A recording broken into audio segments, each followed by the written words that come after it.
Në mjediset ku izolimi është i plot dhe vëzhgimi konstant, fjalët fitojnë peshë të jashtëzakonshme. Ato nuk janë më thjesht mjete komunikimi, por instrumente pushteti. Në Big Brother Kosova, deklarata e Limit drejtuar Albës se duhet të jemi të kufizuar, sepse dim shumë për njëri tjetrin hap një kapitull të errët e të ndërlikuar të marrëdhënieve njerëzore, presionin psikologjik të veshur si marrëveshje, kufizimin e lirisë të paketuar si kujdes dhe heshtjen e imponuar të justifikuar me frikën e ekspozimin. Në thelb, kjo ese nuk flet vetëm për dy individ, por për një mekanizëm universal që shfaqet sa herë pushteti tenton të marrë formë përmes dijes. Dim shumë për njëri tjetrin tingëllon si barazi, por shpesh është asimetrik. Kush e artikulon frazën, zakonisht e bën nga pozicioni i iniciativës, kush e dëgjon, e përjeton si kujtesë të rrezikut. Në këtë diferencë lind presioni. Presioni psikologjik nuk ka nevojë për kërcënime të drejtpërdrejta. Ai funksionon më mirë përmes nënkuptimeve, kufizimeve të vetimponuara dhe frikës së pasojave të partikuluara. Kur Limi sugjeron kufizim, mesazhi i fshehtë nuk është bashkëpunimi, por kontrolli i sjelljes, çfarë thuhet, kur thuhet dhe çfarë nuk duhet thënë.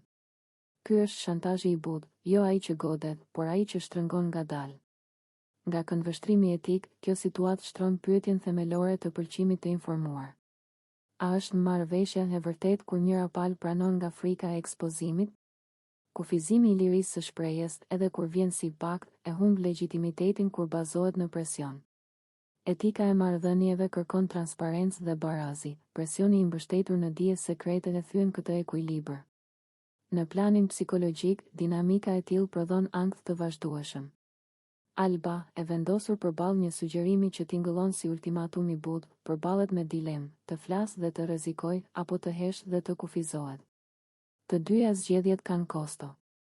Heshtja gërryen autonominë, të folurit rrit konfliktin. Ky është mekanizmi klasik i kontrollit përmes pasigurisë. Eseja duhet të ndalet edhe te gjuhëzimi i presionit. Fjala kufizuar zakonisht lidhet me rregulla të përbashkëta, këtu ajo shndërrohet në vetë censur. Vetë censura është më e rrezikshme se ndalimi i hapur, sepse normalizohet. Ajo e bën individin bashkëpunëtor të kufizimit të vet në një format televiziv, ku autenticiteti shitet si vlerë, vetë censura është tradhti ndaj parimit të lojës. Nga perspektiva mediatike, kjo dinamik prodhon narrativ, por edhe përgjegjësi. Big Brother ndërton tension, por nuk duhet të shpërblejë shantazhin emocional. Kur presioni paraqitet si strategji e pranueshme, mesazhi shoqëror është i gabuar, se kontrolli përmes dijes është lojë e zgjuar, jo shkelje etike. Këtu ndërhyrja institucionale është thelbësore, jo për të mbytur konfliktin, por për të vendosur kufi të qartë. Eseja e zgjeron analizën të pushteti i sekreteve. Sekretet krijojnë lidhje, por edhe varësi. Kur përdoren për të mbajtur tjetrin në vijë. Në një format si Big Brother Kosova, ku tensioni është pjesë e arkitekturës së lojës dhe çdo ndërveprim ndodh në presion konstant, konfliktet shpesh kalojnë nga mosmarrëveshje verbale në përplasje të ashpra. Një nga episodet më të diskutuara të këtij sezoni ishte përplasja mes Klodit dhe Albës, e cila filloi me fjalë të rënda, u përshkallëzua emocionalisht dhe përfundoi me kontakt fizik, derisa ndërhyrja e banorëve të tjerë ndali situatën. Gjithçka nisi nga një debat i tensionuar, ku fjalët u bën gjithnjë më provokuese. Në kulmin e përplasjes, Alba përdori një etiketim fyese ndaj Klodit, një fjalë që nuk ishte thjesht sulm personal, por një etiketim stigmatizues. Këto lloj fjalësh, sidomos kur thuhen para kamerave dhe një audiencë të gjerë, nuk janë vetëm ofendim momental, ato bartin një peshë shoqërore dhe kulturore që shkon përtej konfliktit të çastit. Reagimi i Klodit ishte i menjëhershëm dhe emocional. I prekur në dinitet, i ekspozuar publikisht dhe nën presion të madh, ai e shtyu Albën, duke kaluar kështu nga përplasja verbale në kontakt fizik. Në atë moment, situata rrezikoi të dalë plotësisht jashtë kontrollit. Banorët e tjerë reaguan shpejt, duke ndërhyrë dhe duke i ndarë të dy, ndërsa atmosfera në shtëpi u mbush me tension, heshtje dhe tronditje. Ky incident ngre disa çështje thelbësore që meritojnë analizë të thellë. E para është përdorimi i gjuhës fyese dhe stigmatizuese si mjet konflikti. Fjalët nuk janë neutrale, ato krijojnë realitete. Kur gjuha përdoret për të poshtëruar, për të etiketuar apo për të vënë në shënjestër identitetin e dikujt, ajo shndërrohet në formë dhune psikologjike. Edhe në një lojë ku debatet janë të pritshme, ka kufi që nuk duhen kaluar. Çështja e dytë lidhet me reagimin fizik. Edhe pse reagimi i Claude-it erdhi si pasojë e një provokimi të fortë emocional, kontakti fizik mbetet i papranueshëm. Provokimi mund të shpjegojë reagimin, por nuk e justifikon atë. Kjo dallim është thelbësor për të mos relativizuar dhunën dhe për të ruajtur standardet bazë të bashkëjetesës, qoftë edhe brenda një formati televiziv. Nga këndvështrimi psikologjik, ky moment është pasqyrë e akumulimit të stresit. Izolimi, mungesa e privatësisë, presioni i vazhdueshëm i kamerave dhe frika nga perceptimi publik krijojnë një mjedis ku vetë kontrolli gërryhet. Në kushte të tilla, fjalët e rënda bëhen shkëndija, ndërsa emocionet e papërpunuara shndërrohen shpejt në veprime impulsive. Pikërisht këtu, përgjegjësia individuale duhet të shoqërohet me përgjegjësi institucionale. Roli i produksionit në situata të tilla është vendimtar. Big Brother nuk është thjesht skenë, është një strukturë me rregulla të qarta. Ndërhyrja e shpejtë për ndarjen e banorëve ishte e domosdoshme, por po aq e rëndësishme është mënyra se si trajtohen pasojat. A dënohet gjua fyese? A dënohet kontakti fizik? A dërgohet një mesazh i qartë se kufit ekzistojnë dhe zbatohen?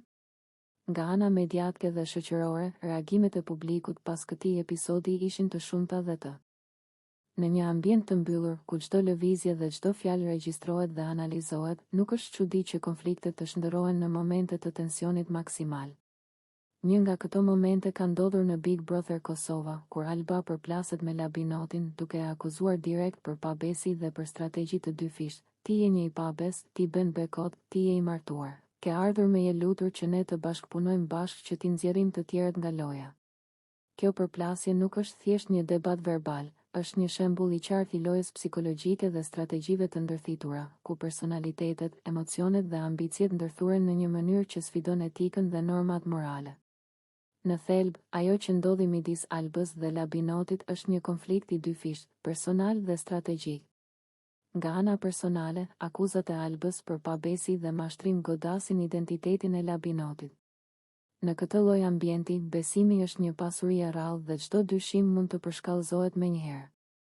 Fjalia ti je një i pabes nuk është vetëm një akuzë, është një tentativë për të kontrolluar narrativën morale të situatës, për të vendosur një dominim mbi tjetrin. Për Alban, kjo është mënyra për të afirmuar se ajo e di të vërtetën dhe për të mbrojtur pozicionin e saj brenda shtëpisë. Nga ana strategjike, deklarata se Labinoti ka ardhur duke kërkuar bashkëpunim për të nxjerrë të tjerët nga loja është një analizë e lojës brenda lojës. Këtu përplasen interesa të ndryshme, njëra palë përpiqet të bashkëpunojë për të fituar avantazh, ndërsa tjetri përpiqet të shpërndajë kontrollin dhe të ruajë besueshmërinë ndaj të tjerëve. Përplasja tregon një realitet që shpesh nuk shihet nga jashtë. Big Brother nuk është thjesht spektakël, por një laborator i ndërveprimeve njerëzore, ku secila fjalë, çdo gest dhe çdo strategji ka ndikim mbi rrjedhën e lojës dhe mbi perceptimin publik. Kjo ngjarje hap një diskutim më të thellë mbi moralin dhe etikën brenda një loje ku gjithçka është e mbikëqyrur. Labinoti, i akuzuar për pabesi, përballet me presion të dy fisht, nga njëra anë nga banorët e tjerë që ndjekin situatën, nga ana tjetër nga kamera dhe publik i gjerë. Presioni i vazhdueshëm ka potencial të ndikojë në vendimet e tij dhe në mënyrën se si e percepton vetveten. Për Alban, reagimi është një mënyrë për të afirmuar kontrollin dhe për të manipuluar perceptimin e publikut dhe të lojtarëve të tjerë. Nga perspektiva psikologjike, ky konflikt ilustron efektin e izolimit dhe tensionit mbi marrëdhëniet njerëzore. Në një shtëpi ku nuk ka privatësi, ku çdo gjest regjistrohet dhe çdo fjalë interpretohet, reagimet shpesh janë të forta, shpërthyese dhe strategjike. Akuzat, kërcënimet ose shprehjet fyese bëhen instrumente të ndërveprimit, të cilat ndihmojnë individët të ruajnë një pozicion të favorshëm. Megjithatë, kjo krijon një klimë ku besimi dhe ndershmëria janë gjithnjë në test, dhe çdo marrëdhënie shndërrohet në një lojë strategjike. Nga ana e shoqërisë dhe publikut, përplasja midis Alb. Në universin e mbyllur të Big Brother Kosova, ku çdo fjalë regjistrohet dhe çdo gjest amplifikohet nga kamerat, konfliktet nuk mbeten kurrë thjesht personale. Ato shndërrohen në narrativa publike, në betejë për perceptim dhe në prova karakteri. Deklarata e fortë, ty do të nxjerr maskën, do të demaskoj, e shoqëruar me presion të vazhdueshëm psikologjik dhe me një klimë që tashmë kishte njohur edhe përplasje fizike, shënon një nga momentet më të tensionuara të këtij sezoni. Kjo fjali, në dukje verbale, mbart një peshë simbolike të madhe. Demaskimi në një format të tillë nuk është vetëm zbulim faktesh, është luftë për narrativën. Kush e kontrollon historinë, kontrollon edhe perceptimin e publikut. Presioni që Alba ushtron ndaj Limit nuk shfaqet vetëm si debat apo kundërshtim i drejt për drejt, por si strategji ekspozimi, një përpjekje për ta vendosur tjetrin në pozitë mbrojtjeje të vazhdueshme. Por kur presioni psikologjik ndërthuret me një klim të ngarkuar emocionesh, rreziku i eskalimit rritet. Big Brother është ndërtuar mbi tensionin, megjithatë, ka një vit të qartë që ndan konfliktin nga dhuna. Përplasjet fizike që kanë ndodhur më herët në këtë histori e kanë bërë atë vit të duket e brisht. Çdo fjalë e fortë, çdo kërcënim simbolik, lexohen në dritën e asaj që tashmë ka ndodhur. Kështu, fjalia do të demaskojë nuk dëgjohet thjesht si retorik, por si kërcënim emocional në një ambient ku kontrolli i vetes është tashmë i vështirë. Nga këndvështrimi psikologjik, presioni i vazhdueshëm funksionon si erozion. Nuk ka nevojë për një shpërthim të menjëhershëm kur tensioni grumbullohet pikë. Në një shtëpi ku nuk ka dalje, ku çdo reagim gjykohet dhe çdo heshtje interpretohet, individët shtyhen drejt skajeve. Kjo nuk e justifikon dhunën, asnjë rrethan nuk e justifikon, por ndihmon të kuptohet sepse përgjegjësia e formatit për të ndërhyrë në kohë është thelbësore. Në planin etik, këtu përplasen dy forma dhune, ajo verbale psikologjike dhe ajo fizike. Të dyja anë të dëmshme, por fiziku është vije kuqe absolute. Presioni, fjalët kërcënuese dhe demaskimi publik mund të provokojnë, por përgjegjësia për veprimin mbetet individuale. Ky dallim është i domosdoshëm për të mos rënë në relativizim, provokimi shpjegon, por nuk justifikon. Nga ana mediatike, ky konflikt i shtresëzuar prodhon spektakël, dhe pikërisht këtu qëndron rreziku. Spektakli shpesh shpërblen skajet, ndërsa nuanca humbet. Por Big Brother, si format me ndikim masiv, mban përgjegjësi për mesazhin shoqëror që dërgon. A tolerohet presioni i vazhdueshëm? A ndëshkohet dhuna fizike pa ekuivok? A mbrohen kufit personal? Përgjigjet ndaj këtyre pyetjeve ndërtojnë besimin e publikut. Eseja duhet të ndalet edhe te pushteti i fjalës. Maska është metaforë e identitetit, ta nxjerrësh atë do të thotë ta zhveshësh tjetrin nga mbrojtja. Kur kjo përdoret si armë, dialogu shndërrohet në duel. Debati i shëndetshëm kërkon argumente, jo kërcënime simbolike. Ndryshe, shtëpia kthehet në arenë,